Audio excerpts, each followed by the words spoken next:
На чому стоїть утверждення чиновників антирусини в Україні, ож любі вимоги русинов суть проросійські? Дійсно, про це нам писали многі русини в інтернеті. От я би процитував таку цитату. Ми всі русини з 91-го року ізначально були настроєні проукраїнськи. Но бувші укрокомуністи, ставши укронаціоналістами при власті, рішили отказати русинам в признанні і, як крайні пише той злочинці, за 30 років стали подло видавати стремлення русинського народу за національне признання, як якоїсь проросійської. Окремі випадки були як промадярської. А значить, і нелем беззаконне, но ще й уголовне діло. Вдумайтеся, в Україні внушили всім людям у голову, що якщо ти хочеш бути русином, ти проросійський. Хочеш мати добру пенсію, ти проросійський. Якщо ти покритикуєш владу, за якою цілі шлейфи злочинів, ти проросійський. Но май обідно, що за 30 років ніколи русини не требували собі, русини Закарпаття, автономії в Росії, в Мадярщині, в Америці. Ми просили визнання в складі України. Тобто, як ми говорили в прошлій передачі, ми движення русинов проукраїнськое. Но зато, щоб отказати у елементарних правах русинам, в Києві і було придумано такі фейки, що, мов, ви знаєте, ми б признали русинов, але їхні лідери фінансуються або суть проросійськими, то значить не можна. Мадяри в Закарпатті промадярські теж не можеш їм дати визнання або школу дати їм. Видумувалися такі фейки. Нам тяжко коментувати, як би то оцінили юристи. Ясно, злочин, але тут мало злочина. За 30 років в Україні влада продемонструвала, що чиновники іще якийсь демонстрували садизм політичний невизнання русину. Ми, русини, чули скільки раз, що русини шпіони, русини двойні. Тим більше, що вони ще в Закарпаттю більшинство канонічних православних християн, то тим більше проросійські.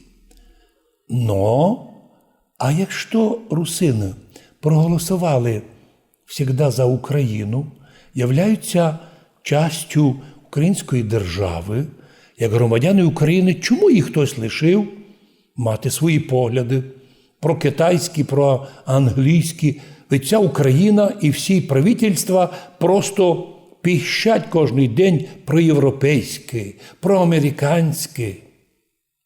Ну, а на якому основанні вони то роблять? Бо так хочуть. Якщо в історії Закарпаття було бажання войти в Совєтський Союз як віддільна Карпаторська республіка, то чому ж русини не мають права дивитися на другі народи, глядати в них культурні зв'язки? Чому ж то ми не можемо із білорусами зав'язати контакти культурні? Що, тоді ми будемо пробілоруські? От чому всі злочини української влади, українських чиновників зав'язані на одно. Вони шукають фейки, обмани, щоб відмовити в елементарному праві.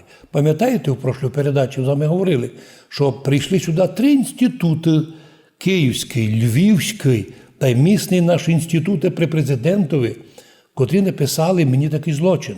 Ви знаєте, він проросійський, а іще вимагає визнання русинської національності як незалежної від української. Да це в світі давно визнано, що це за неуки зібралися з 3 припрезидентськими інститутами, щоб такі речі писати. А що робити? А їм так сказали, вони свої гроші отримали. Недавно з Києва прийшла в Ужгород комісія із Міністерства для зустрічі із національними меншинами. Зобрали всього-навсього 3 національні меншини. І вже в Києві відповіли, що вони зустрілися з усіма національними меншинами. Нагадаю всім іще один фейк, який придумали українські комуністи.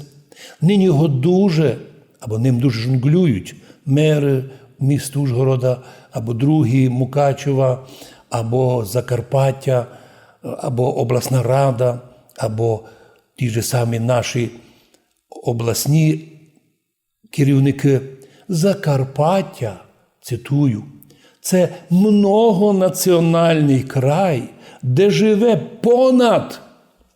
понад 70 національностей.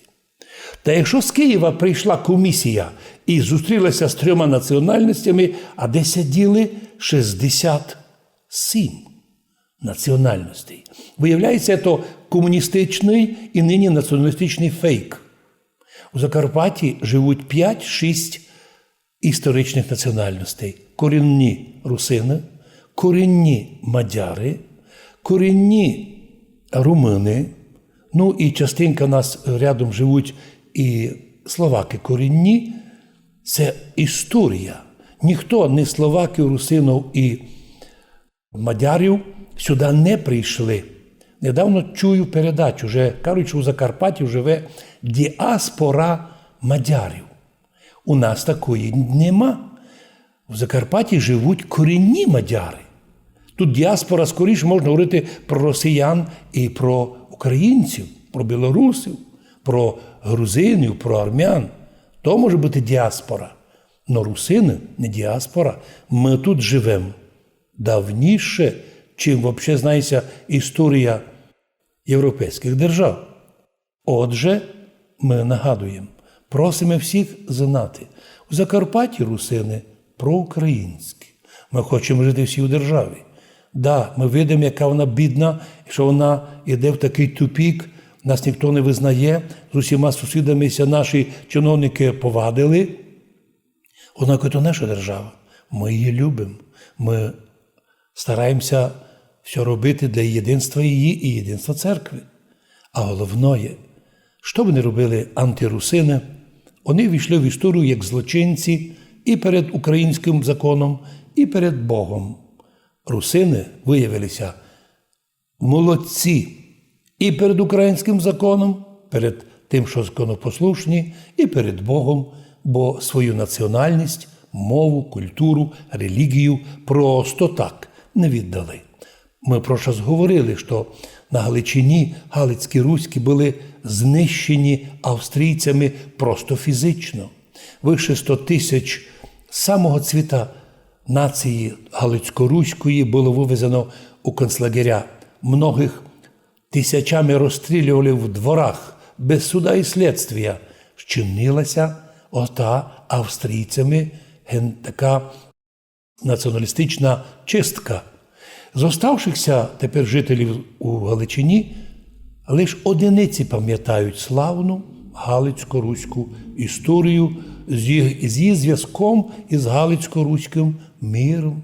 Так, як і ми в Закарпатті, але у нас 95% пам'ятають свою історію. В Галичині ж 5%, і то із кращих істориків. Ми дякуємо Богу, що недавно знову виступив і Петро Петрович Толочко, котрий великолепно показав історію нашої держави, і її фейки, і що треба приймати як істину, а котре треба відвернути. Ми русини. За 30 років вимагали, не угрожали. Вимагали, і в Мукачеві меморандум Другий Європейський конгрес русинів прийняв, тобто нагадування, напоминання. Ніхто нікого не бив, не угрожав, ніякі заклики не били. Но щоб не признати русинів, спецслужбам була дана команда 600 русинів визивати на суди, а потім мене судити за нібито заклики до сепаратизму. які суд не доказав, не вказав ні аудіо, ні відео, ні свідків із числа русинів. А це означає, що якщо і далі буде така історія, це лише буде на дуже велику шкоду і державі Україні, і самим властям, ну і самим антирусинам українцям, які до сих пір, критикуючи Сталіна, Хрущова, комуністів, і місті з тим антирусини нині точна копія сталінських тих дебоширів, котрі нападали на русинів, не визнавали, переслідували і церков, і русинів. Ми надіємося, рано чи пізно зміняться злочинці, чиновники і прийдуть нові люди, котрі дадуть оцінку злочинам попередніх, і, можливо, і русини зможуть вільно вдихнути. Поки що за 30 років державна політика антирусинська. На щастя їх, ні одного письма від русинів не прийняла ні Європейський Союз, ні європейські інституції, ні славна демократична Америка. Просто проявили 30-річний глухонімий стан. Але ми вижили. Русини вижили достойно. Правда, 60% наших людей тепер витиснули за межі, але вони чесно, як ми вже повторяли, заробляють гроші, несуть домів мільярди доларів, щоб ними платити мудрейших українських чиновників, котрі, крім руйнування, майже нічого не знають, і які лише з року в рік вже в 20 разів підняли тарифи на всі ці енергії, котрі потрібні для життя. Ну і це людей не пугає.